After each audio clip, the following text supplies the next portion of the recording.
The full moon cast eerie shadows across the abandoned Coolsville Bank as the mystery machine pulled up to the curb. The air smelled of old paper and something else, ... Something metallic and strange.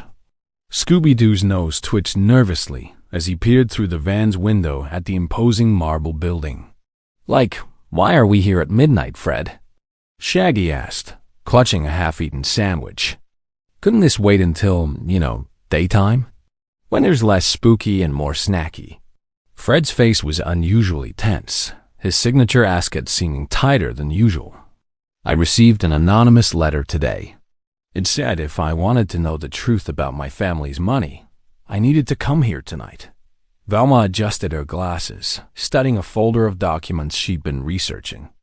Fred, I've been meaning to talk to you about something I discovered. Your family's wealth? There are some inconsistencies in the public records. Large deposits with no clear source. Investments that appeared overnight ... double quotes. Rats were auspicious. Scooby barked, his ears flattening against his head. Daphne placed a reassuring hand on Fred's shoulder. Whatever we find out, we're here for you. But we should be smart about this. We can't just rush in without a plan. Suddenly, a ghostly figure appeared in the bank's window, a translucent specter wearing an old-fashioned banker's suit, its eyes glowing green as it clutched stacks of phantom money. The figure pointed directly at Fred before vanishing into the darkness. Zoinks! Shaggy yelped, dropping his sandwich. Like, did that ghost just single out our fearless leader? The mystery was clear. Something sinister was connected to Fred's family fortune, and tonight they would uncover whether his inheritance was built on legitimate investments or something far more dangerous. As Velma would later explain, understanding where money comes from is the first rule of financial literacy, and ignoring that rule could cost you everything. The Coolsville Community Center buzzed with activity that Saturday morning. The gang had volunteered to help organize a financial literacy fair for local families, an event teaching kids and adults about budgeting, saving, and making smart money decisions. Okay, gang, let's split up the tasks, Fred said, consulting his clipboard. Velma, you're running the savings versus spending booth. Daphne, you've got the smart shopping station. And Shaggy, Scooby, you're in charge of... Wait, where are they? Right here. Shaggy called from the snack table, his arms loaded with donuts, cookies, and chips. Like, we're taste testing the refreshments to make sure they're quality controlled. Raggy, Rookrat Riss. Scooby held up a price tag. Revan Rollers for Ronronad. Velma walked over, shaking her head with an amused smile. Shaggy, that's exactly why you're always broke by Tuesday. If you spend $7 on a donut every day, that's $49 a week, over $200 a month, just on donuts. That money could go into savings or investments. But Velma, Shaggy protested, investments don't taste like chocolate frosting. Daphne laughed while setting up her booth. Actually, Shaggy, if you invested that $200 monthly with a modest 7% annual return, in 10 years, you'd have over $34,000. That's a lot of donuts later. Fred barely heard the conversation. He stared at his phone, rereading the anonymous message from last night. Your family's fortune is built on lies. Tonight at midnight, Coolsville Bank. Come alone, or everyone will know the truth. Fred? Earth to Fred? Daphne waved her hand in front of his face. You've been distracted all morning. What's going on? Before Fred could answer, the community center doors burst open. A tall, gaunt man in an expensive suit strode in, his shoes clicking ominously on the polished floor. His cologne was overpowering, a mix of expensive leather and something chemical that made Scooby's nose wrinkle. Frederick Jones, Jr.? The man's voice was cold and formal. That's me. Fred stood up straighter, instinctively protective of his friends. The man handed Fred an envelope sealed with red wax. From the Coolsville Historical Banking Commission. You're required to appear at the old bank building tonight at midnight regarding irregularities with the Jones Family Trust Fund. Failure to appear will result in a full public investigation. The man turned and left as abruptly as he'd arrived, leaving a stunned silence in his wake. Velma immediately grabbed the envelope, examining it carefully. This seal is authentic. It's the real commission letterhead. Fred, what's this about your family trust fund? Fred's face had gone pale. I don't know much about it. My parents always said the money came from smart investments my grandfather made in the 1960s. Real estate, stocks, that sort of thing. But they never gave me details. Like, maybe your grandpa was just really good at saving his allowance? Shaggy suggested hopefully. Scooby nodded enthusiastically. Ralawans. But Velma's expression was serious as she pulled out her tablet, fingers flying across the screen. I'm looking up your grandfather's financial records, the public ones anyway. Fred, your grandfather started with a modest salary as a civil engineer. But in 1965, suddenly there's a massive deposit into his account. We're talking hundreds of thousands of dollars worth millions today after decades of compound interest. Where did it come from? Daphne asked, moving closer to look at the screen. That's the problem, Velma frowned. The deposit is listed as private investment return, but there's no record of what he invested in or who paid him. In legitimate finance, every transaction has a paper trail. This is ... suspicious. Fred felt his world tilting. His whole life, he benefited from his family's wealth, the nice house, the mystery machine, the ability to travel solving mysteries instead of working a regular job. Had it all been built on something criminal? We have to go tonight, Fred said firmly. I need to know the truth. Then we're all going, Daphne insisted. Mystery Inc. Sticks together.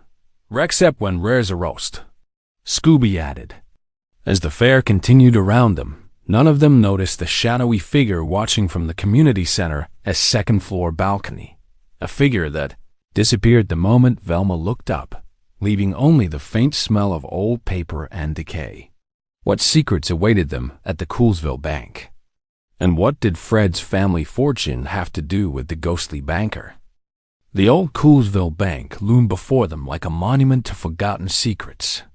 Built in 1923, its neoclassical architecture featured towering marble columns and ornate brass fixtures that had long since tarnished green with age.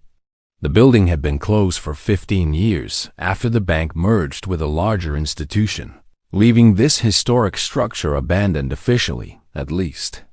The architecture is actually quite beautiful, Daphne observed, taking photos with her phone. But there's something sad about it. Like a grand old lady forgotten by time, Velma consulted her research on her tablet. Coolsville Bank was once the most prestigious financial institution in 3 counties. It survived the Great Depression by maintaining conservative lending practices and transparent accounting. Ironically, it's remembered for its integrity, which makes this mystery even more puzzling. Like, can we remember it from outside?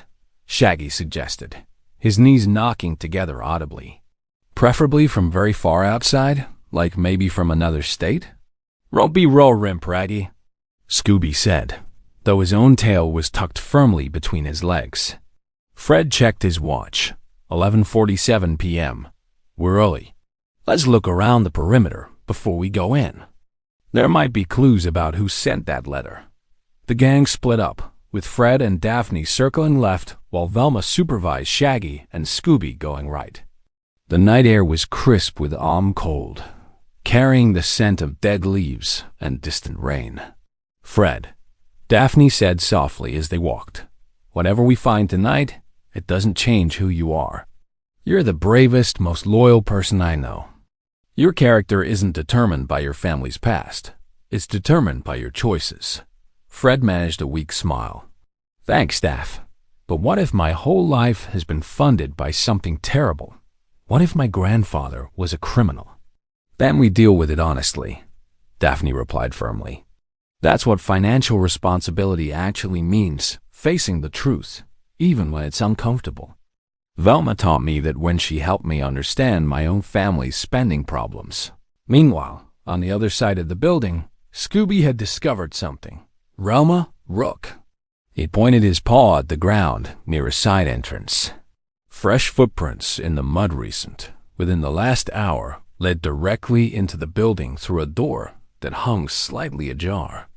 Velma crouched down, examining the prints with her flashlight. Size 11 shoes, expensive leather soles based on the tread pattern. And look at this. She pointed to a second set of prints, smaller and accompanied by drag marks. Someone else was here, and they were walking voluntarily. Zoinks! Like, you mean someone was kidnapped? Shaggy's voice went up an octave. Or coerced, Velma corrected. Either way, we're not alone here tonight. And whoever made these prints had money. Those shoes cost at least $500. She pulled out her phone to call the police, but there was no signal. That's odd. I had full bars in the parking lot. Ramming! Scooby sniffed the air urgently. Something's ramming the rignal. Before they could investigate further, Fred and Daphne came running around the corner. We found something, Fred said breathlessly. He held up a torn piece of paper. It was nailed to the back door. Look. Velma shone her light on the paper. It was a photocopy of an old ledger page from 1965, with one entry circled in red ink. Jones, Edward, $250,000. Project Counterfeit Eagle. Paid in full. Project Counterfeit Eagle? Daphne read aloud. That sounds like a counterfeiting operation, Velma finished grimly. The eagle was slang for the old $10 bill, which featured an eagle on the back before the 1963 redesign. Fred, this suggests your grandfather was paid $250,000 for involvement in counterfeiting money. Fred felt sick. No, there has to be another explanation. My grandfather was an honest man, everyone said so. Like, maybe he was paid to stop the counterfeiting? Shaggy suggested hopefully. You know, like a reward? That's actually a valid point, Velma admitted. Law enforcement did pay informants. But why would this be hidden? And why threaten Fred about it now, 60 years later? A church bell in the distance began to toll midnight. As the 12th chime echoed across the empty streets, the bank's massive front doors slowly creaked open from the inside, though no one was visible pushing them. Green light spilled out onto the marble steps, accompanied by the sound of an old adding machine clacking away ching like mechanical laughter. Then came the voice hollow, echoing, and filled with malice. Frederick Jones, Jr., your family's debt is due. Tonight you pay for your grandfather's sins. The ghostly banker materialized in the doorway, taller than before, its eyes burning with supernatural fire. It held up a glowing ledger, pages flipping wildly in an impossible wind. Each page showed the same entry. Jones guilty, Jonesgui, Jones guilty. Joinks. Like, maybe we should reschedule this whole confronting family secrets thing. Shaggy grabbed Scooby and turned to run. But Velma caught his arm. Wait. Look at the ghost's appearance carefully. The suit is from the 1960s. Yes. But look at the fabric quality. That's modern polyester, not the wool they used back then. And those glowing eyes? That's LED technology, probably controlled remotely. You mean it's fake? Fred asked, hope rising in his voice. The ghost is definitely fake, Velma confirmed. But the mystery is real. Someone went to a lot of trouble to scare you, Fred. The question is why and what they're really after. Daphne pulled out her phone to try recording the ghost, but it flickered and died. My battery was full 5 minutes ago. Electromagnetic interference, Velma observed. Someone's using a portable signal jammer. That explains the phone issues. This is sophisticated equipment, expensive. Whoever's behind this has significant resources. The ghost raised its arms, and suddenly the bank's exterior lights blazed to life in a shower of sparks, illuminating dozens of old wanted posters plastered across the building's facade, all showing Edward Jones, Fred's grandfather, with counterfeiter written across them. No, Fred shouted. My grandfather wasn't a criminal? Then we prove it, Velma said firmly. Inside that bank are the real records, the complete story, not just the parts someone wants us to see. Understanding financial history is like following any paper trail. You need all the documents, not just the suspicious ones. Roy, Scooby whimpered, looking at the open doors and the ghostly figure beckoning them inside. But as they hesitated, something even more disturbing happened. Behind them, in the parking lot, the mystery machine's lights flashed 3 times, and then the van's horn blared. When they turned to look, a message had been spray-painted across the windshield in glowing green paint. Come alone, or the truth destroys you all. Like, I don't suppose we could just email our questions instead? Shaggy suggested weakly. What secrets were hidden in the bank's vault? And who was watching their every move? Against their better judgment, and Shaggy's very vocal protests, the gang entered the Coolsville Bank. The interior was a time capsule. Marble floors still gleamed despite years of neglect. Brass teller windows stood at attention like soldiers, and the air tasted of dust, old ink, and something else, ... Something acrid that made Velma's nose wrinkle. That smell, she murmured, testing the air. It's chemicals. Specifically, the kind used in sophisticated printing operations. The ghostly banker had vanished the moment they crossed the threshold, but evidence of its presence remained. Glowing footprints created by luminescent paint, Velma quickly determined led deeper into the bank, toward the vault in the back. This is a trap, Daphne stated flatly. Someone wants us to follow that path. The question is whether we're walking into danger or toward answers. Ranger, Scooby agreed emphatically. Fred's jaw was set with determination. I need to know the truth, but everyone else should wait here. This is my family's problem. Absolutely not, Daphne said firmly. Mystery Inc. doesn't abandon friends. Besides, from a practical standpoint, we have different skills. Velma understands financial records. I can spot forged documents from my art history classes, and Shaggy and Scooby are excellent at finding secret passages while running away from monsters. Shaggy finished proudly. They moved as a group, flashlights cutting through the darkness. The bank's interior told stories of its former glory. Polished mahogany desks, vintage typewriters, even old deposit slips still scattered across counters, their ink faded but legible. Velma paused at one of the teller stations, examining a framed photograph on the wall. Look at this. It's from 1965. The bank's employees celebrating ... something. She leaned closer, then gasped. Fred, this man in the back row, is that your grandfather? Fred studied the photo.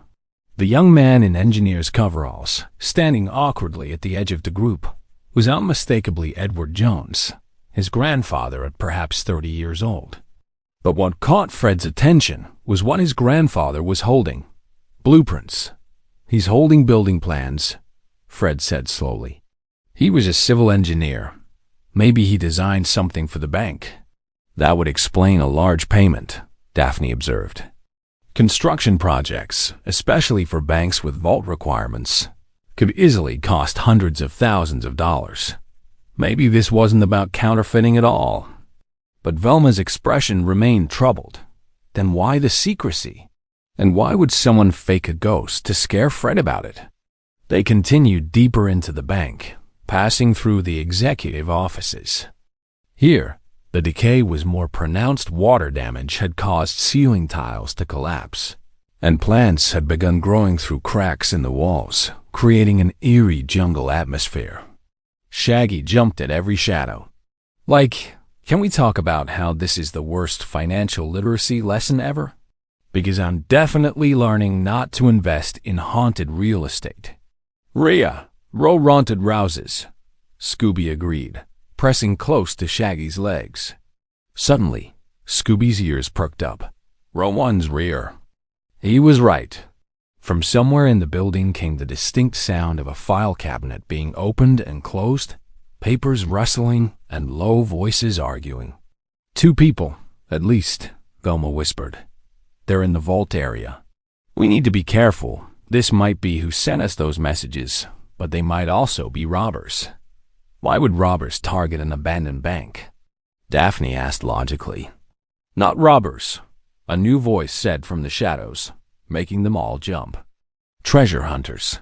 An elderly woman stepped into their flashlight beams. She wore a vintage dress that looked like it belonged in the 1960s, though it was clean and well-maintained. Her eyes were sharp behind thick glasses, and she carried a leather briefcase that looked older than Fred. Who are you? Fred demanded, instinctively stepping protectively in front of his friends. Margaret Chen, the woman replied calmly. I was a junior accountant here in 1965, and I am the one who sent you those messages, Fred, because you deserve to know the truth about your grandfather before they destroy the evidence. They? Who are they?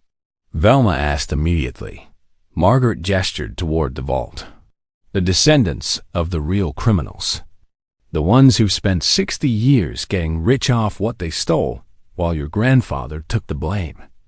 They've been quietly buying up the bank's old records, destroying evidence.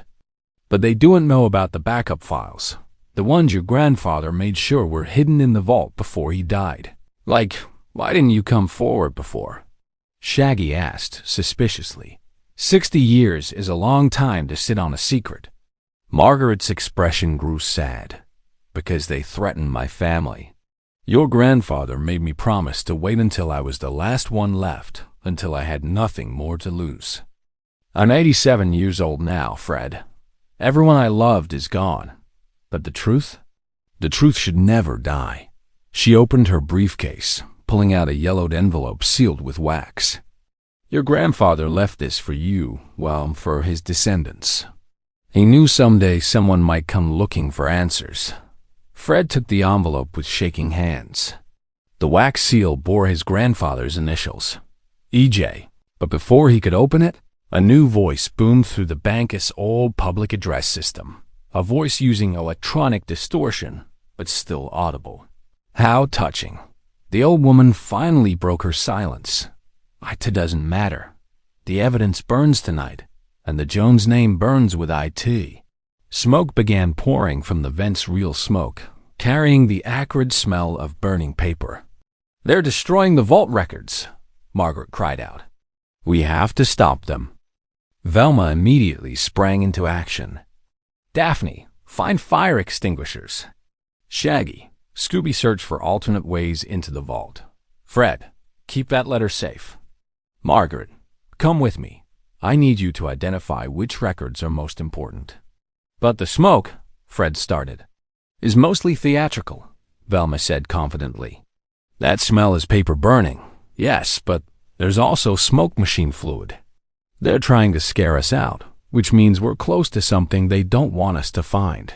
As they split up, the ghostly banker reappeared, more terrifying than before. Its jaw unhinged impossibly wide, releasing a wail that sounded like 1,000 cash registers ringing in discordant harmony. It pointed directly at Fred, and suddenly the floor beneath him began to crack. Fred! Daphne screamed as a section of old flooring gave way, sending Fred tumbling into darkness below. Scooby didn't hesitate. R.R.E.D. He leaped into the hole after Fred, followed immediately by Shaggy. Zoinks. I can't believe I'm doing this. And then Velma and Daphne. They landed in what appeared to be a sub-basement, an area not shown on any of the bank's official floor plans. And what they found there would change everything they thought they knew about Edward Jones and the mystery of the counterfeit fortune. The underground room was filled with printing equipment, but not the kind used for counterfeiting. These were lithographic presses for creating architectural blueprints. And covering the walls were detailed plans, not for buildings, but for something far more interesting. A complete redesign of the American banking security system. Oh my, Velma breathed, her flashlight illuminating a wall-sized schematic labeled Project Counterfeit Eagle. Anti-forgery currency design system. E. Jones, chief engineer. Margaret Chen descended the ladder after them, moving with surprising agility for her age. "Now you understand," she said quietly. "Your grandfather wasn't a counterfeiter, Fred. He was hired by the Treasury Department to design a new currency system, one that would make counterfeiting impossible. Project Counterfeit Eagle wasn't about making fake money. It was about stopping others from doing so." "Then why was it kept secret?" Daphne asked. "Because it worked too well," Margaret explained. "The system your grandfather designed was so sophisticated that it would have forced banks to replace all their equipment, train new staff, and update security procedures. The banking industry lobbied against it, said it was too expensive, too disruptive. The project was buried, and your grandfather was paid to stay silent about it." Velma was already photographing every document with her phone, her mind racing. "This is incredible. He was paid not for committing a crime, but for inventing something so valuable that powerful people wanted it suppressed. This happens in economics all the time. Breakthrough innovations that threaten established industries get bought out and buried. It's called disruptive technology suppression. But if the project was buried, Lee, why fake a ghost? Why try to destroy the evidence now?" Fred asked, still stunned by these revelations. Margaret's expression darkened. "Because someone recently discovered that your grandfather's anti-counterfeiting system was an LSO, a perfect guide for how to counterfeit money. The very security measures he designed to stop forgery would, in the wrong hands, teach modern criminals exactly what to fake. And now someone is trying to steal those plans, someone who knows they're worth billions on the black market. Above them, footsteps echoed in the main bank. Heavy footsteps. Multiple people. "They're here for the plans," Margaret whispered urgently. "We have to protect them, or—" The lights suddenly blazed on, temporarily blinding them. When their eyes adjusted, they found themselves surrounded by 5 figures wearing vintage banker masks, but holding very modern weapons, cameras, recording equipment, and what looked like sophisticated document scanning devices. "How considerate," said the leader, his voice no longer electronically disguised. "You found the treasure for us. Now step aside, and perhaps you'll live to tell this tale. Who were these masked intruders? And could the gang protect Edward Jones's legacy before it fell into criminal hands?" The situation was dire. 5 masked figures blocked the only ladder exit from the sub-basement, and Shaggy's attempt to find an alternative escape route had ended with him stumbling into a wall, confirming there were no secret passages this time. "I can't believe I'm saying this," Shaggy whispered, "but I actually wish there was a secret passage. That's how bad this is." "Very rad," Scooby whimpered in agreement. But Fred's mind was already working. Years of building traps had taught him to assess any environment for tactical advantages. His eyes scanned the room. The old printing presses, the paper supplies, the elaborate ventilation system, the structural supports. "Velma," he whispered, "those presses, are they still functional?" Velma glanced at the equipment. "Possibly. The printing mechanisms look preserved." "Why?" "Because I have a plan," Fred said quietly. "But I need everyone to trust me. Can you make those presses start up on command?" "I think so," Velma replied, already moving subtly toward the equipment. "The electrical system is old, but the wiring looks intact." Meanwhile, Daphne had been studying the masked intruders. "Those aren't professional criminals," she murmured to Fred. "Look at their body language. They're nervous, shifting weight, checking exits. And their equipment is expensive, but mismatched, like they bought it separately instead of coming as a prepared team." "Good observation," Fred replied. "That gives us an advantage." Margaret Chen, despite her age, was remarkably calm. "Young man," she said to the masked leader, "do you even understand what you're trying to steal? These aren't just blueprints. They're a complete economic analysis of currency security. You couldn't use them without advanced manufacturing facilities worth hundreds of millions of dollars." The leader laughed harshly. We're not going to use them, old woman. We're going to sell them. There are 3 foreign governments and at least a dozen criminal syndicates who would pay 8 figures for Edward Jones' anti-counterfeiting system. It's the Rosetta Stone of modern currency forgery. 8 figures? Shaggy perked up despite his fear. Like, that's, Velma, how much is 8 figures? $10 million minimum, Velma replied, still working her way toward the printing press controls. But selling state security secrets to foreign governments is treason. You'd be sentenced to life in federal prison, and that is assuming the criminals you reselling to do and kill you first to eliminate witnesses. One of the other masked figures, a woman, judging by her voice, spoke nervously. Marcus, maybe we should reconsider. Treason? That's heavy. I thought this was just about finding some old banking records for leverage. Shut up, the leader Marcus snapped. You want to go back to your pathetic middle management job, drowning in debt. This is our chance to never worry about money again. Velma said with sudden understanding. So this is about financial desperation, not criminal ambition. That actually makes sense. Let me guess. You discovered this secret while researching the bank's history for an unrelated reason, perhaps to develop the property? And saw it as an easy payday. Marcus's posture stiffened, confirming Velma's theory. Fred caught Velma's eye and gave a subtle nod. She nodded back she was ready. Here's what's going to happen, Marcus declared, stepping forward. You're going to help us catalog every document in this room, photograph every schematic, and then we're going to seal you all down here while we make our escape. By the time you're found, we'll be on a plane to Singapore. Singapore has an extradition treaty with the United States, Velma noted casually. Also, their penalties for financial crimes are severe. You'd be trading prison time here for caning and prison time there. Bad investment. Like she said, Shaggy added, trying to sound brave. Bad investment. Very rad. Scooby echoed, though his knees were shaking.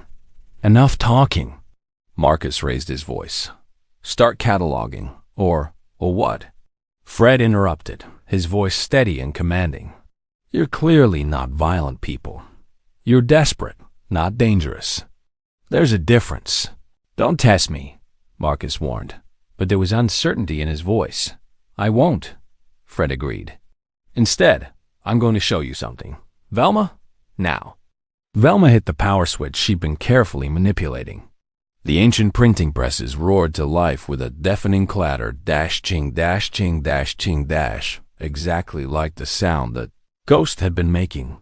Simultaneously, Fred yanked a chain connected to the ventilation system, and a carefully calculated draft of air began flowing through the room. What are you? Marcus started. But Fred had already signaled to Daphne, who hit the light switches, plunging the room into darkness, except for the emergency lighting.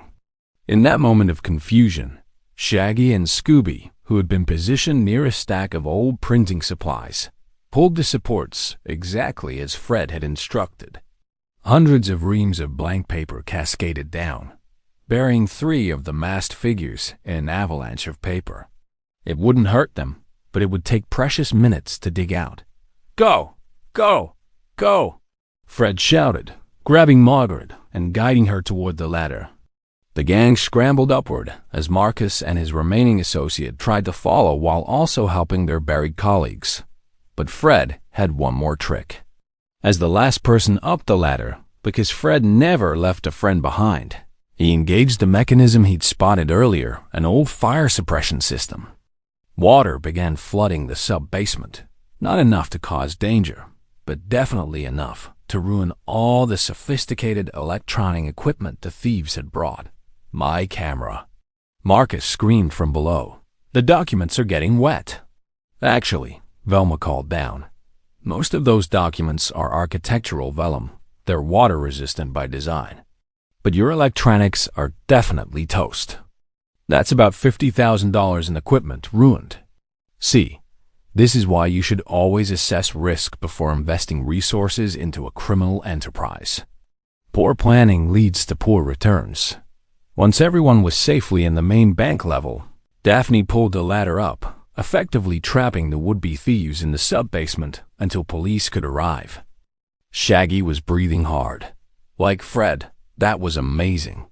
But how did you know the ventilation and paper stacks would work that way? I didn't for certain, Fred admitted. But I observed the room's structure and made an educated guess. It's like financial planning. You assess your resources, calculate the risks, and execute the best strategy available. Sometimes you have to make decisions without perfect information. Margaret Chen was looking at Fred with newfound respect. You have your grandfather's mind. He would be proud. Fred smiled, but then his expression turned serious. We need to call the police and secure those documents properly. But first, he held up the sealed envelope Margaret had given him earlier. I want to know what my grandfather wrote. The gang gathered around as Fred carefully broke the wax seal and pulled out a letter written in careful handwriting on engineering paper. Fred read it aloud. To my grandchildren, or perhaps great-grandchildren. If you're reading this, you've discovered the truth about Project Counterfeit Eagle. I want you to understand something important. I was offered a choice in 1965. I could take the money and stay, silent about the anti-counterfeiting system I'd designed. Or I could fight the banking industry's decision to bury it and likely lose everything, including my career and reputation. I took the money, and for 60 years, I've wondered if I made the right choice. Here's what I learned. Sometimes the right financial decision feels wrong morally, and sometimes the morally right decision is financially disastrous. The key is understanding that money is just a tool. It's neither good nor evil. What matters is what you do with it and why. I used that $250,000 to invest in education, community development, and yes, to provide security for my family. Every dollar was spent intentionally, with purpose. I never touched criminal money, never engaged in fraud, and never compromised my integrity, though others tried to make it seem that way. If you're facing a similar choice, remember, compound interest works on character just like it works on money. Small ethical decisions, made consistently over time, yield tremendous returns. Small compromises, made repeatedly, destroy everything. Make me proud. But more importantly, make yourself proud. Your grandfather, Edward Jones, engineer, and I hope, a decent man. The letter's final paragraph hit Fred particularly hard, and his voice wavered as he read it. When he finished, there was a long silence broken only by the distant sound of police sirens. Someone must have tripped a silent alarm. He was a good man, Margaret said softly, and he raised a good family. You're proof of that, Fred. That's actually really beautiful, Shaggy said, wiping his eyes. Even though I don't understand what compound interest is, it means small actions add up over time, Velma explained gently. Save $1 today at 7% interest, and in 10 years, it's worth $2. But the principle applies beyond money. Small acts of honesty, repeated daily, build a reputation worth more than any amount of wealth. Rot's reap, Scooby said thoughtfully. The police arrived within minutes, their flashing lights painting the old bank's marble facade in alternating shades of red and blue. Officer Hernandez, a sharp-eyed veteran who'd worked with Mystery Inc. before, took charge of the scene immediately. Let me get this straight, she said, reviewing her notes. You trapped 5 would-be thieves in a sub-basement that's not on any official building plans, using vintage printing equipment and a fire suppression system that should have been decommissioned 20 years ago. Technically, we used good resource management, Velma corrected. We assessed available assets, identified tactical advantages, and implemented a containment strategy with minimal risk to all parties involved. She means we got lucky, Shaggy translated. Very lucky. Scooby agreed. Officer Hernandez suppressed a smile. Well, your luck just caught the Mason Creek Property Development Group in the middle of attempting industrial espionage and theft of government classified documents. We've been investigating them for months on suspicion of fraud. Mason Creek? Daphne's eyes widened. I know that company. They've been buying up historic properties around Coolsville, promising restoration, then mysteriously discovering structural problems that require demolition. They replace beautiful old buildings with generic condos and strip malls. Exactly, Officer Hernandez confirmed. We suspected they were also searching the properties for valuables before demolition: copper pipes, vintage fixtures, anything sellable. But we couldn't prove it. This is the break we needed. 2 officers emerged from the bank, leading the 5 masked figures in handcuffs. As they passed under the streetlights, Officer Hernandez pulled off their masks one by one. Marcus Thompson, she announced, revealing a nervous-looking man in his 40s with thinning hair and expensive but rumpled clothes. CEO of Mason Creek Development, Jennifer Sato. The second mask came off, showing a woman who looked exhausted and frightened. Chief Financial Officer. The remaining 3 were revealed as the company's legal counsel, operations manager, and a freelance acquisitions consultant, which, Officer Hernandez explained, was code for someone who specialized in finding and exploiting legal loopholes. Marcus Thompson glared at Fred as he was led past. You just cost yourself millions, kid. That system your grandfather designed could have revolutionized security or made us all rich. Instead, it'll rot in a government warehouse. Actually, Velma interjected, unable to resist correcting him, you fundamentally misunderstood the economics. The value of Edward Jones's anti-counterfeiting system wasn't in keeping it secret, it was in implementing it. Secret knowledge is worthless unless applied. Your business model was flawed from conception. Also, Daphne added with surprising steel in her voice, you tried to destroy a man's reputation to cover up your crime. That's not just economically stupid, it's morally bankrupt. R-A-I-H. Scooby barked emphatically. Bankrupt. As the criminals were loaded into police vehicles, Officer Hernandez turned to Margaret Chun. Miss Chun, you'll need to give a full statement. The Treasury Department will also want to interview you about the classified documents. Margaret nodded. I understand. I've waited 60 years to tell this story properly. A few more hours won't hurt. But before the officers could lead her away, Margaret turned to Fred and placed a weathered hand on his shoulder. Your grandfather made me promise something else, Fred. He said when the truth finally came out, I should tell his family this. The money he received wasn't a payoff for silence. It was deferred payment for completed work. He finished the anti-counterfeiting system completely. But when the banks refused to implement it, the Treasury Department classified the entire project and paid him a consulting fee as compensation for his lost time. So he really didn't do anything wrong? Fred asked, hope flooding his voice. Not even a little bit, Margaret confirmed. He was paid for honest work, invested wisely, and built a legitimate fortune. But the classification made it look suspicious, especially to people who wanted to believe the worst. Your grandfather could have fought the rumors, but that would have required revealing classified information, which would have been actual treason. So he stayed silent and trusted that eventually the truth would emerge. She smiled warmly. He used to say, the truth is like compound interest. It grows slowly, but eventually it always pays out. Looks like he was right. Fred felt a weight lift from his shoulders that he hadn't even fully realized he'd been carrying. His family's wealth was legitimate. His grandfather was a good man. Everything he'd believed about his heritage was true. Thank you, he said simply. Thank you for keeping your promise.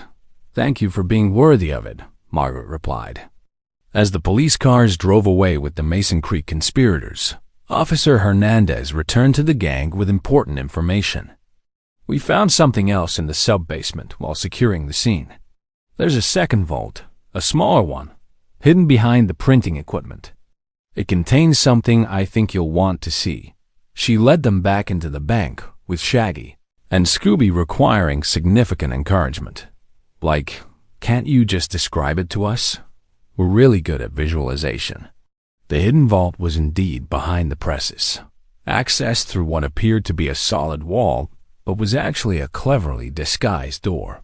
Edward Jones's engineering at its finest. Inside the small vault were 3 items. First, a complete set of Edward Jones's anti-counterfeiting designs, sealed in protective cases with a letter addressed to the U.S. Treasury Department. The letter, dated 1964, outlined his concerns about the banking industry's resistance to security improvements and urged the government to eventually revisit the system when the political and economic climate makes implementation feasible. Second, detailed financial records showing exactly how Edward Jones had invested his $250,000 payment, education funds for underprivileged students, seed money for small businesses in disadvantaged communities, war bonds, and conservative stock market investments. Every dollar was accounted for, every transaction documented with meticulous engineer's precision. He'd basically created what we'd now call a social impact investment fund, Velma observed, her respect for Edward Jones growing with every document she examined. He used his money to generate both financial returns and community benefits. This was extraordinarily progressive thinking for the 1960s. Like, what's social impact investing? Shaggy asked, genuinely curious. It's when you invest money in ways that make both a profit and help people, Daphne explained. For example, instead of just putting money in the stock market, you might invest in a company that provides affordable housing or clean energy. You still earn returns, but you also support causes you believe in. That's wonderful, Scooby said approvingly. The third item in the vault was the most surprising, a small college fund bond, made out to the future descendants of Edward Jones. A note attached to the bond read, "For education, because the best investment is always knowledge." E.J. Fred stared at the bond, overwhelmed. His grandfather, 60 years ago, had thought about grandchildren he would never meet and made sure they'd have resources for education. It was both incredibly practical and deeply touching. "Fred," Velma said softly, "do you understand what your grandfather did here? He created a financial legacy based not on how much wealth he accumulated, but on how much good that wealth could do. The money grew, yes, but only as a side effect of ethical investing. That's financial wisdom most people never achieve. He was teaching us," Fred realized. Even now, decades later, he's teaching us that money is just a tool. It's what you build with it that matters. Officer Hernandez smiled. "The Treasury Department will want to examine all of this, but the bond should be released to you fairly quickly. It's a personal financial instrument, not classified material." "That's a nice chunk of money, Fred. What will you do with it?" Fred didn't even have to think. "I'm going to continue what my grandfather started. Education funds, community investments, and ... He looked at his friends. "Probably some upgrades to the mystery machine. We do use it to help people, after all. That counts as social impact investing, right? Mystery machine." Scooby jumped excitedly. "Rithreteruspension. And maybe a refrigerator?" Shaggy added hopefully. "For, educational snacks?" Everyone laughed, the tension of the night finally breaking into relief. As they prepared to leave the bank, Daphne noticed something odd. What if Marcus and his group were the ones trying to steal the documents? Who created the ghost? That required serious technical expertise, projection equipment, sound systems. That LED light show, ... double quotes. Velma's eyes widened. "You're right. The ghost appeared before we even knew Marcus was involved." Which means a slow, deliberate clapping echoed through the bank's marble halls. From the shadows of the upper balcony emerged an elderly man in an impeccable suit, his silver hair gleaming in the emergency lighting. He looked down at them with an expression of bemused admiration. "Very impressive, young Fred Jones," the man said in a cultured voice tinged with a European accent. You have your grandfather's intelligence and resourcefulness. I had hoped to acquire the anti-counterfeiting documents quietly, using the Thompson Group as my unwitting cat's paws.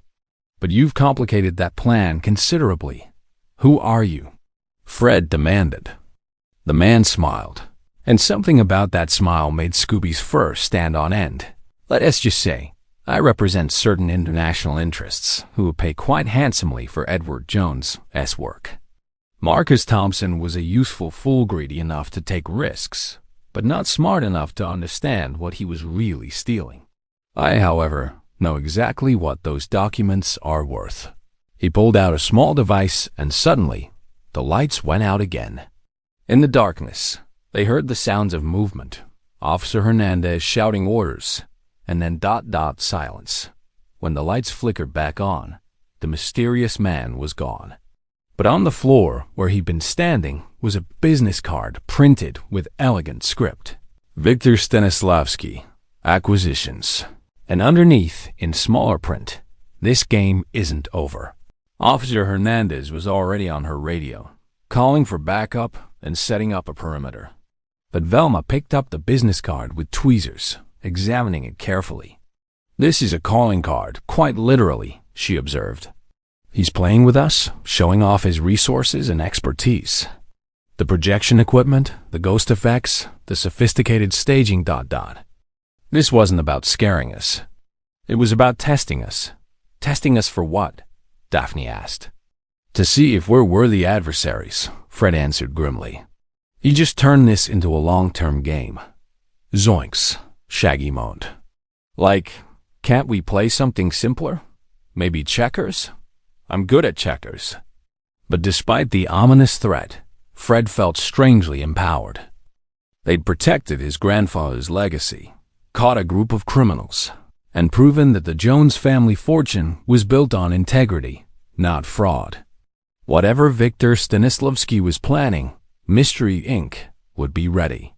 But what was the true value of Edward Jones's anti-counterfeiting system? And would Victor return to claim it? 3 weeks later, the gang gathered at Fred S. house for what had become a tradition after solving major mysteries. A debriefing dinner where they discussed what they de-learned and, more importantly, enjoyed. Scooby's attempts to eat everything in sight before the meal was officially served. "Scooby-Doo, those hors d'oeuvres are for everyone." Fred's mother laughed as Scooby tried to sneak another mini quiche. "Rory," Scooby said, though he didn't look particularly sorry. Fred's parents had taken the news about grandfather Edward remarkably well, or rather, they'd been relieved to finally know the full truth. The Treasury Department had declassified most of Edward Jones's work on Project Counterfeit Eagle, revealing it to be exactly what Margaret Chun had described, a brilliant anti-counterfeiting system that had been shelved due to industry pushback.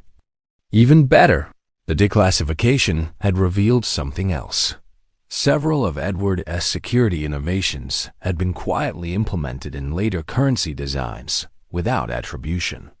The watermarks, security threads, and color-shifting ink used in modern U.S. currency all trace their origins, at least partially, to Edward Jones's work. "So basically," Shaggy said, chomping on a carrot stick at Velma's insistence, she was trying to improve his diet. "Fred's grandpa invented the stuff that makes money hard to fake, but nobody knew about it?" "Precisely," Velma confirmed. "And because his contributions were classified, he never received public credit. But private credit, the kind that matters to people who understand the field, that's different. I did some research. Edward Jones was considered a legend among security engineers. He's cited in dozens of classified government documents. He was a hero," Daphne added, "who did the right thing even when it meant staying anonymous. That's real integrity." Fred smiled, feeling a warm sense of pride in his family heritage that no amount of money could buy. The $147,000 from the college fund bond had been deposited, and he'd already started researching scholarship programs to continue his grandfather's legacy of supporting education. But there was one mystery still unresolved. "Any word on Victor Stanislavski?" Fred asked Officer Hernandez, who had joined them for dinner as thanks for solving the case.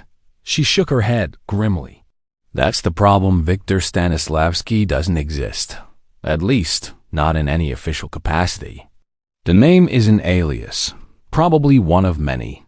Interpol has a file on an international acquisitions expert who matches the description, someone who brokers deals for rare technologies, documents, and information. But he's like a ghost himself. Appears, completes a transaction, and vanishes. So he's still out there, Daphne said quietly. Yes, Officer Hernandez confirmed. But he's also more cautious now. You exposed his operation and got his cat's paw arrested. That's a significant loss for him, both financially and reputation-wise in his unusual business circles. Like, does that mean he'll come after us for revenge? Shaggy asked nervously. Roll Revengal, Scooby yelped, nearly dropping his Scooby snack. Actually, Velma interjected thoughtfully, from an economic perspective, revenge is rarely profitable. It consumes resources, time, money, energy, with no positive return on investment. Victor Stanislavski strikes me as extremely rational. He'll likely move on to other opportunities rather than fixate on a failed operation. Unless the target is valuable enough to justify the cost, Fred noted. True, Velma admitted, but with the anti-counterfeiting documents now secured by the Treasury Department and Edward Jones' work partially declassified, their black market value has dropped significantly. Victor's most logical move is to cut his losses. Officer Hernandez nodded agreement. That's our assessment too. Still, stay vigilant. People like Victor don't forget. The conversation shifted to lighter topics as dinner was served. Margaret Chen had also been invited and regaled them with stories of 1960s. Coolsville, a very different place from the modern city they knew. You know, Margaret said, sipping her wine, what impressed me most about Edward Jones wasn't his engineering genius, though he certainly had that. It was his understanding of time. He knew that some problems can't be solved immediately. Sometimes you have to plant seeds and trust that future generations will harvest the crop. That's actually a perfect metaphor for compound interest, Velma observed enthusiastically. Small investments made early, given enough time, yield enormous returns. The same principle applies to virtually everything. Knowledge, relationships, skills, reputation, they all grow exponentially if you're patient and consistent. Like, does it apply to my collection of vintage comic books? Shaggy asked. Because I've been collecting since I was 8, and Velma says they're appreciating assets. Appreciating slowly, Velma corrected with a smile. But yes, some of your rarer comics have increased significantly in value. You've accidentally been making smart investments. Hear that, Scoob? We're investors. We're investors. Scooby raised his paw for a high five.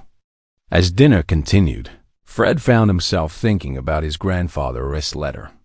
Compound interest works on character, just like it works on money. Small ethical decisions made consistently over time yield tremendous returns. He looked around the table at his friends. Velma, brilliant and curious. Daphne, brave and insightful. Shaggy, loyal and kind despite his cowardice. And Scooby, courageous when it truly mattered.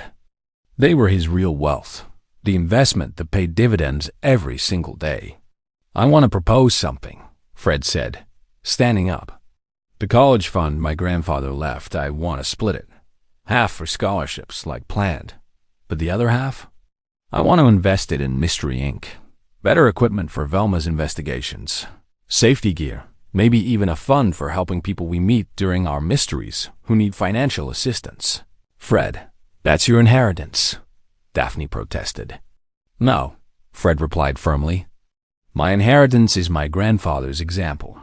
The money is just a tool to continue his work. And besides, what did he write? That the best investment is knowledge.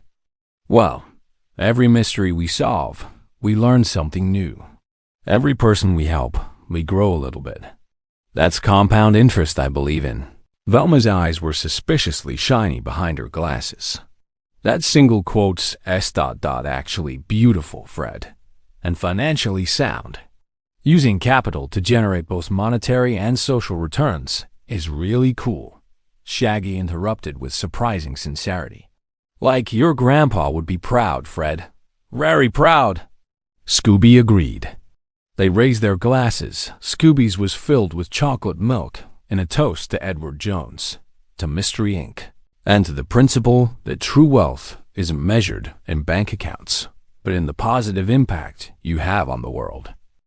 Later that evening, after everyone had gone home and the house was quiet, Fred sat in his room examining the artifacts from their adventure. His grandfather's letter, the Treasury Department's declassification documents, Margaret Chun's business card. She'd insisted they stay in touch, and Victor Stanislavski's mysterious calling card. There was a soft knock on his door. "Come in," Fred called. His mother entered, carrying a small wooden box. "I found this while cleaning out your grandfather's things. I think you should have it." She opened the box to reveal a collection of items. Edward Jones's original engineering compass, a slide rule worn smooth with use, some old photographs, and a journal bound in leather. His personal journal, Fred's mother explained. I skimmed through it. It's mostly technical notes, but there are some entries about you, well, about his hopes for his future grandchildren. Read the entry from June 15th, 1980. That's the day you were born. Fred carefully opened the journal to the marked page. The handwriting was shaky. His grandfather had been 75 in 1980, but still legible. Today my grandson Frederick was born. I held him for just a few minutes, but in those minutes, I saw the future. Not my future, that's mostly past, but the future. The world he'll inherit, the challenges he'll face, the choices he'll make. I've been thinking about Project Counterfeit Eagle again. About the choice I made to take the money and stay silent. I still don't know if it was right, but I realize now that right and wrong aren't always clear in the moment. You do your best, make your choice, and then spend the rest of your life making that choice mean something positive. I invested the money wisely, not just in stocks and bonds, but in people, education, community. I tried to make that $250,000 count for something beyond dollars and cents. Young Frederick will face his own complicated choices someday. Money or principles, safety or adventure, comfort or challenge. I hope I've left him enough, not just financial resources, but an example of how to think through difficult decisions. The real measure of wealth isn't how much you accumulate. It's what you build, who you help, and what you leave behind when you're gone. If Frederick understands that, then I'll have left him the greatest inheritance possible, wisdom. Plus a decent investment portfolio. Wisdom is important, but compound interest helps too. Fred laughed through his tears at his grandfather's final line, so practical, so him. His mother squeezed his shoulder. He'd be proud of you, Fred, not just for clearing his name, but for understanding what he was really trying to teach. After she left, Fred added one more item to his grandfather's journal, a new entry in his own handwriting. Dear Grandpa, I understand now. It's not about the money. It never was. It's about using whatever resources you have wealth, intelligence, courage, friendship to make the world a little bit better. You taught me that through example, even though we never met. That's the magic of compound interest. Your good choices are still paying dividends 3 generations later. I promise to invest wisely, not just your money, but your example. Your proud grandson, Fred. He closed the journal, placed it carefully back in the wooden box, and smiled. Outside his window, the mystery machine sat in the driveway, ready for the next adventure.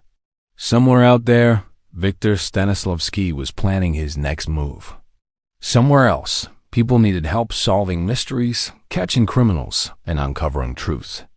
And somewhere Fred liked to think his grandfather was watching, pleased that his lessons in economics, ethics, and courage had taken root in fertile soil. The real treasure had never been hidden in a bank vault. It had been there all along, growing quietly through the years. The compound interest of good character, wise decisions, and ethical living.